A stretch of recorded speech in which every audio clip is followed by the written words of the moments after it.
My family lured me to a lavish birthday dinner, so I paid the bill. Now I shut them out for good and claimed my worth back. Boston winters are harsh.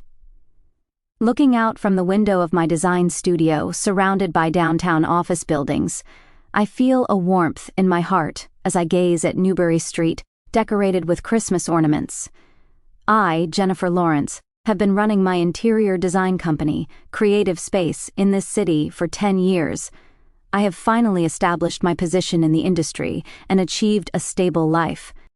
Jenny, I have got the presentation materials for the Crawford estate, called Martha, my assistant. She has been working as my right hand for 5 years. Thank you, Martha. I will check them today, I said with a smile as I received the materials. Tomorrow is a big presentation. It is a large project to renovate the vacation home of the Crawford family, Boston's prominent figures. If this project succeeds, the company's reputation will rise even further. However, behind my professional face, my heart felt a little heavy. The day after tomorrow is my birthday. As usual, I did not expect to hear from my family. My father, Thomas, runs a small insurance agency in Phoenix. My mother, Carol, is a well-known figure in the local social circle, and my sister, Ashley, has experienced 2 divorces and always leads a tumultuous life. On the surface, we pretend to be a close family, but in reality, complex relationships lie beneath. Since childhood, I was taught that taking care of the family is expected. I somehow managed my college tuition through part-time jobs and scholarships, and after graduation, I worked during the day while studying design again at night. It was all through my own efforts. Meanwhile, Ashley received full support from our parents and attended an expensive private university. Still, she dropped out halfway, and her career afterward was unstable, yet she continued to receive our parents' adoration. After I graduated from college, my family's attitude began to change subtly.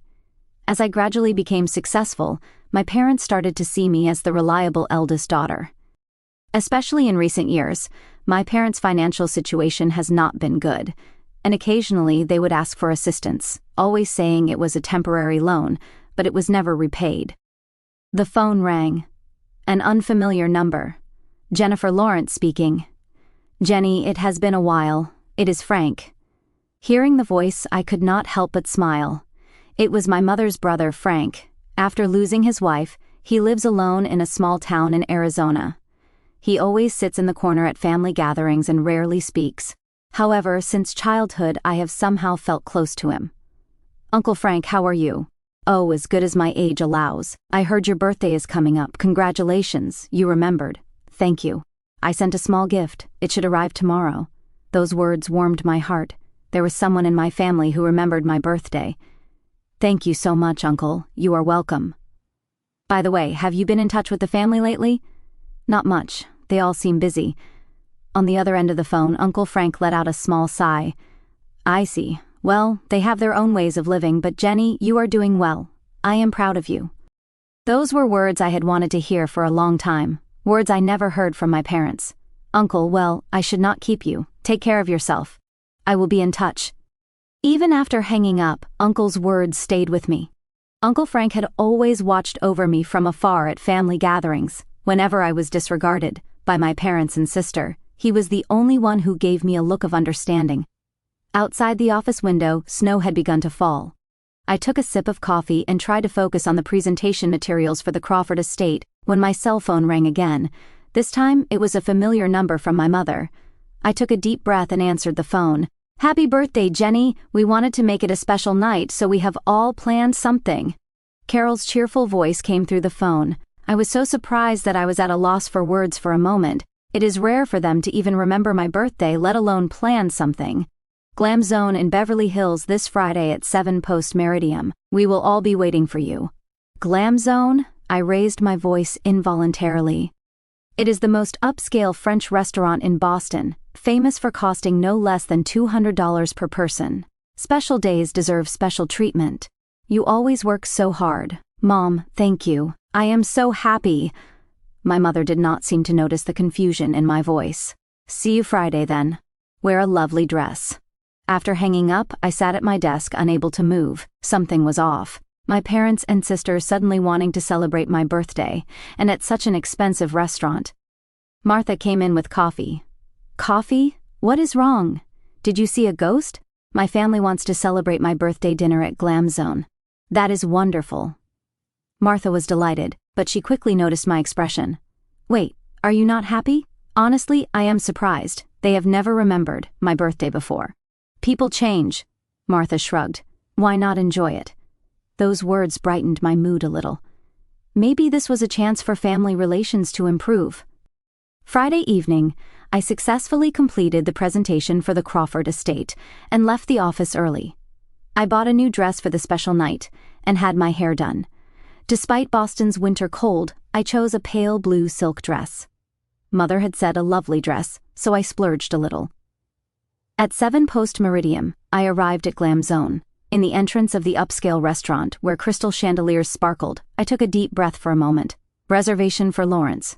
The manager nodded elegantly and led me in. In a corner of the private section, my father, mother, and sister were already seated. A bottle of expensive champagne was chilling on the table.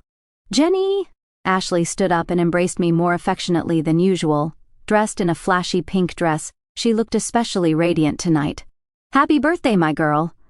My father got up with an unusually warm smile and kissed my cheek. Sit down, Jenny. We just opened the champagne. My mother elegantly guided me to the sofa. She looked every bit the social queen she always was. Cheers! My father raised his glass high. To our family's success, Jennifer. I laughed a bit awkwardly and clinked my glass.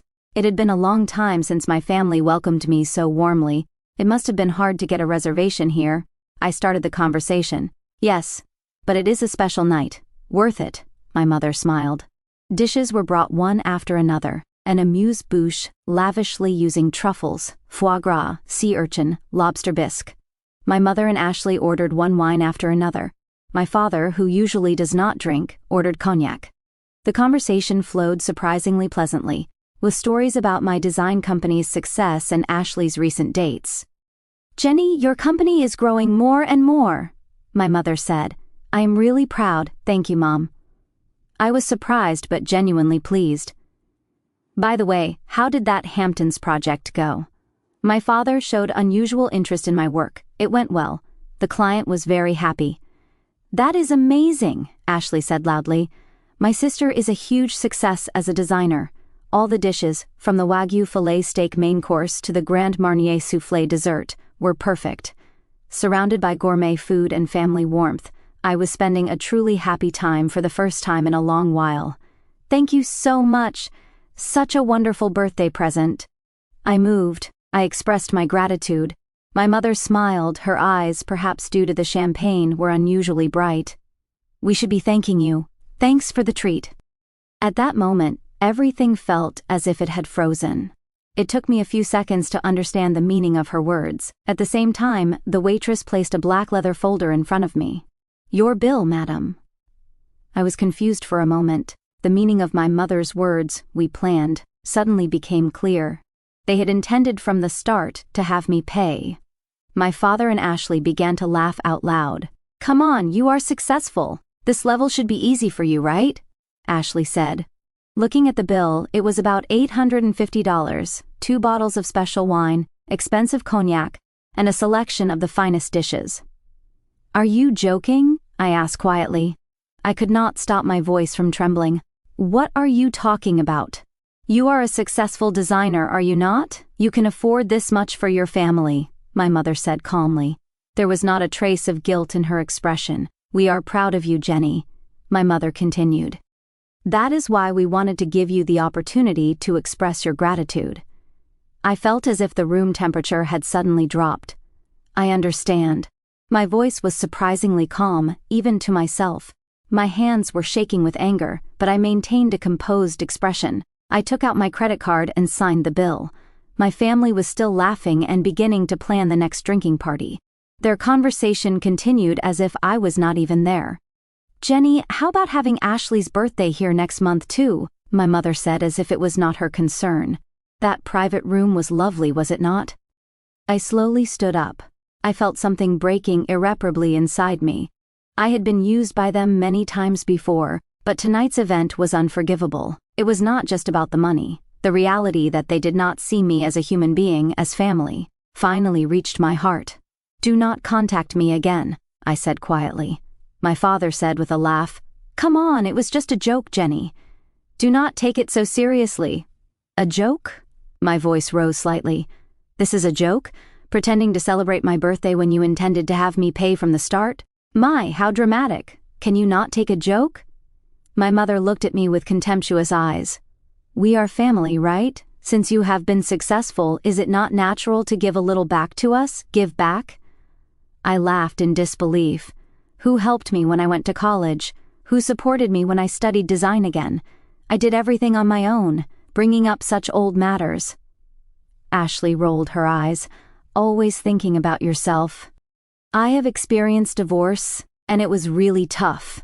"That is right," my mother agreed. "Ashley went through a really difficult time. Should we not help each other as family?" I looked at them. This family had not changed at all. Since I was a child, I was always second. Ashley's needs were always prioritized, and I was expected to resolve my own issues as the responsible child. This is the last time. Goodbye. When I left the restaurant, I never looked back. Outside, the cold Boston air hit my cheeks, but that coldness was nothing compared to the coldness I felt in my heart. With trembling hands, I took out my cell phone and blocked the numbers of my father, mother, and Ashley. On the way home in a taxi, I could not stop crying. For years, I had wanted to repair my relationship with my family. I had sought their love and wanted to be acknowledged. But tonight, I had to accept that it was all an illusion.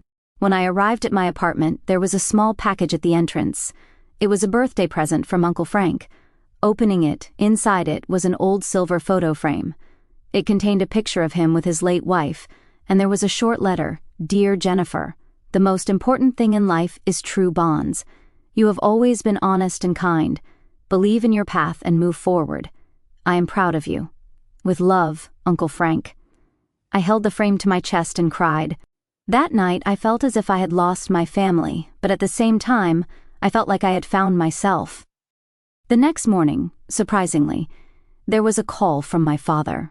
Despite having blocked him, he called directly to my company office. "Jennifer Lawrence speaking," I answered, pretending to be calm. "Jenny, about last night?" My father's voice was filled with anger.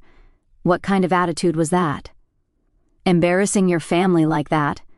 "Embarrassed?" I asked in disbelief. "To behave like that in front of the restaurant staff? What do you think of us?" "Dad, that is enough. Do not contact me again.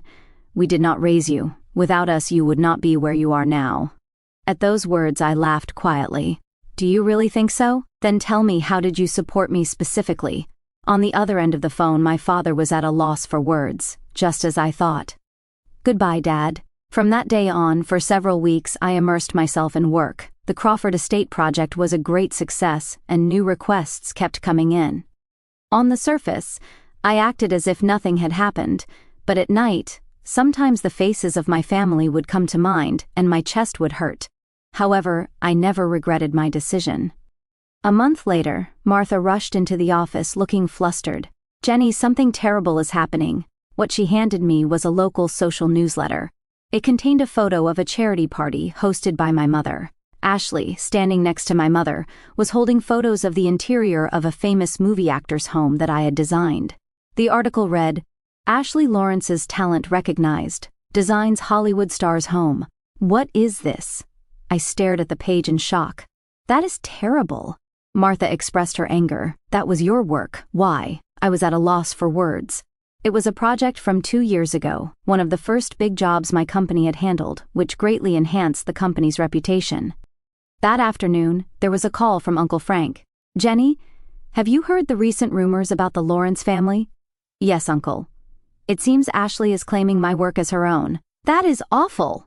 Frank's voice contained anger. Carol and Thomas seemed to be going along with it too. "I can imagine. Mom has always been on Ashley's side. They probably think you will not speak up as usual, but this time is different," I resolved. I will not stay silent. A few days later, I consulted with a lawyer and sent a formal letter of protest. At the same time, I had an interview published in an industry magazine where I spoke in detail about my career and works. In the article, I also mentioned the project for the actor's home and explained how the work came to be.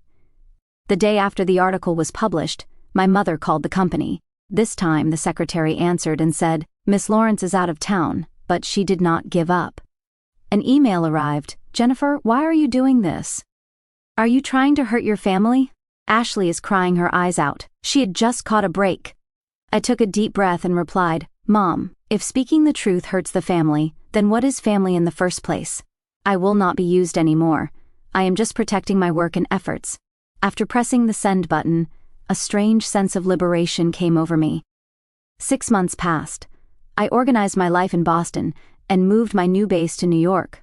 Martha came along, and Creative Space established a new office in Manhattan. Having cut ties with my family, I felt a strange sense of liberation and at the same time a deep sense of loss. The first project in New York was to renovate an old warehouse in Brooklyn into an art gallery. The work was prominently featured in industry magazines, and my company's reputation grew even further. One afternoon, while having a meeting at the office, there was an internal call from the front desk. "Miss Lawrence, there is a call from a Mr. Frank Wilson. Put him through." I picked up the receiver with joy. "Uncle Frank." However, the voice on the other end was not my uncle's. "Jennifer Lawrence, this is Michael Cohen, Frank Wilson's attorney." There was a gravity in that voice. My heart began to race. Yes, that is me. "Has something happened to my uncle?" "I am sorry to inform you that Frank passed away last week from a heart attack in his sleep." The hand holding the phone trembled. Uncle Frank had been like the last family for me. "I am contacting you as the executor of the will," the lawyer continued. "Frank has named you as the executor of his will and also as the primary heir." I was so surprised that I was at a loss for words. I thought Uncle Frank was a simple pensioner living alone. "The funeral will be held the day after tomorrow in Phoenix. I will send you the details by email." After hanging up, I stood by the office window, gazing at the New York skyline. I remembered my last conversation with Uncle Frank a month ago. He said, "Life is short, do not lose sight of what really matters." At the time I thought it was just wisdom about life, but now I wonder if those were words of farewell. 2 days later, I stood in a small church in Phoenix. Surprisingly, many people had gathered for the funeral. Uncle Frank seemed to have been respected in the local community. At the entrance of the church, I suddenly saw my father, mother, and Ashley. Seeing them for the first time in 6 months, I felt a pain like my chest was being squeezed. They noticed me too and were visibly disturbed. During the funeral, we sat at a distance and did not exchange words. As the pastor spoke about Frank's life, I quietly shed tears. I learned how his kindness and quiet strength had touched the hearts of many people. After the funeral, we moved to the lawyer's office. Not just me, but my father and mother were also called. Ashley accompanied them. "I will now begin reading Frank Wilson's will," Michael Cohen said in a solemn voice. In the heavy atmosphere of the office, we sat in silence. "I, Frank Wilson, in sound mind, leave the following will." The lawyer read the document. "I transfer all my property, real estate, stocks, and cash assets to my sole heir, Jennifer Lawrence Wilson." The room fell silent. "The total amount is approximately $2.7 million, the lawyer added. "What?" My father raised his voice. "This is wrong." Frank said he would leave something for us too. My mother sat with a pale face. Ashley was clearly shocked. The lawyer began to explain about Frank's assets. My uncle had been steadily investing in stocks since he was young and also in real estate. He had built up assets unimaginable from his simple lifestyle. Furthermore, Frank has left a video message. The lawyer pointed to the screen. What appeared was Uncle Frank's gentle smile. He spoke quietly to the camera. "Jennifer, I have been watching you all along. Your sincerity, diligence, and consideration for others, no matter what the rest of the family says, you are an honest and kind person. I know about what happened on your birthday last year. That was the last straw." He took a deep breath and continued. "Carol, Thomas, you are my family. However, I have always been disappointed in how you treated Jennifer, not recognizing her talent and efforts and using her. That is the reason for my decision. I entrust my assets to Jennifer. She will use them correctly. Jennifer, you lacked family love, but you are a person worthy of being loved enough. Believe in your path and move forward." When the video ended, the room was again enveloped in silence. I could not hold back my tears. Uncle Frank had cared for and understood me more than I thought. "This is unfair." My mother suddenly stood up and shouted. "We are family. Frank is my brother. The will is legally valid," the lawyer calmly replied. "Frank's intention is clear." My father approached me. In his eyes, there was anger and something calculating. "Jenny, let us talk as a family. That night was just a joke. Can you not forgive us?" At those words, I quietly stood up. "Family?" I looked straight into my father's eyes. "What you taught me was that family is a relationship where you use each other. But Uncle Frank showed me a different form of family. I will use Uncle Frank's legacy to establish a scholarship foundation for young people who want to study art, but do not have the opportunity. A foundation bearing his name." My mother was furious. "Why? You are so selfish." "Selfish?" I laughed quietly. "That night at the restaurant, what did you do? Pretending to celebrate my birthday and making me pay for an expensive meal. Is that family?" Ashley opened her mouth. "Jenny, we were wrong. But it is too late," I said firmly. As Uncle said, that was the last straw. Before leaving the room, I turned back. As Uncle Frank said, honesty and compassion are the true wealth. You have lost that. Outside, the strong Arizona sun greeted me. There was a sense that a new chapter had begun. With Uncle Frank's love and trust in my heart, I resolved to move forward. A few days later, back in New York, I began the process of establishing the Frank Wilson Art Scholarship Foundation. What I lost was significant, but what I gained was even greater. 2 years have passed since the establishment of the Frank Wilson Art Scholarship Foundation. New York's autumn is beautiful, and from my office, with a view of the fall foliage in Central Park, I was reviewing the selection documents for the next scholarship recipients. So far, I have provided scholarships to 20 young artists and designers, and watching their growth has become my great joy. Jennifer, final confirmation for today's foundation anniversary event. Martha still supports me as my right hand, both in work and private life. Creative Space has also grown steadily, and now has a staff of 30. Thank you, Martha. Everything in order? Yes, perfect. The venue and food are all set. The exhibition of the scholars' works is wonderful too. Leaving the foundation office and heading to the event venue in the car, I was reflecting on the past 2 years while looking at the cityscape outside the window. The chain of changes that began from that decisive birthday night led my life in an unexpected direction. Arriving at the venue, the first group of scholarship recipients warmly welcomed me. Seeing them grown was the greatest joy. "Miss Lawrence, you changed my life." Maria, who was studying dance, hugged me. "Next month, I will audition for the New York Ballet Company. You will be fine, Maria." I hugged her shoulders. "Believe in your talent." In the photo exhibition corner, set up in a corner of the venue, there was a smiling photo of Uncle Frank and panels introducing his life. I was proud to be able to carry on his will and support the dreams of many young people. When it was time for the speech, I stood on the stage. I am truly happy to celebrate the 2nd anniversary of the Frank Wilson Art Scholarship Foundation with all of you. As I looked around the venue, I gasped. Standing near the entrance was Ashley. When our eyes met, she nodded slightly. After finishing the speech, Ashley approached me. She had a more settled impression than before, without flashy clothes or makeup. "You are doing something wonderful, Jenny. Ashley, why are you here? I saw it in the newspaper and I wanted to see you." She looked down a little. "I have been thinking a lot since then." We moved to a quiet corner of the venue. She began to speak. "I have become estranged from our parents. After you left, they started to demand everything from me. I could not bear the pressure." "I see," I said quietly.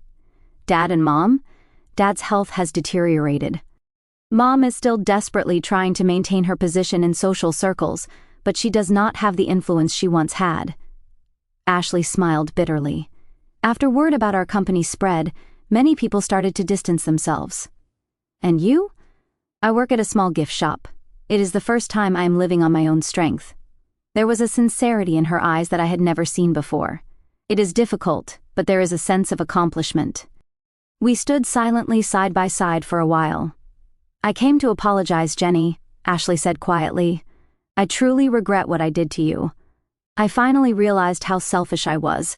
I took a deep breath and slowly exhaled. It is hard to forgive, Ashley, but I appreciate that you came here. I understand. She smiled. I just came because I was proud to see what you are doing. Uncle Frank chose the right person. As she was leaving, Ashley handed me a small envelope. Open it. Inside was a short letter written in my mother's handwriting. To Jennifer, I am proud of your success. I hope someday you can forgive us. From Mother. That night, back at my home in Manhattan, I was thinking while looking at the sunset sinking into the Hudson River from my balcony. The wounds may not be completely healed, but I no longer felt anger or hatred. That is probably a sign of growth. The last gift Uncle Frank gave me was not just money. It was an opportunity to know my worth and learn the meaning of true bonds. And now I can pass that learning on to the next generation. Taking the phone, after hesitating for a while, I sent a short message to Ashley. How about coffee tomorrow? If there is anything to talk about. The path to true healing may be long, but I think I have taken the first step. Uncle Frank would surely smile.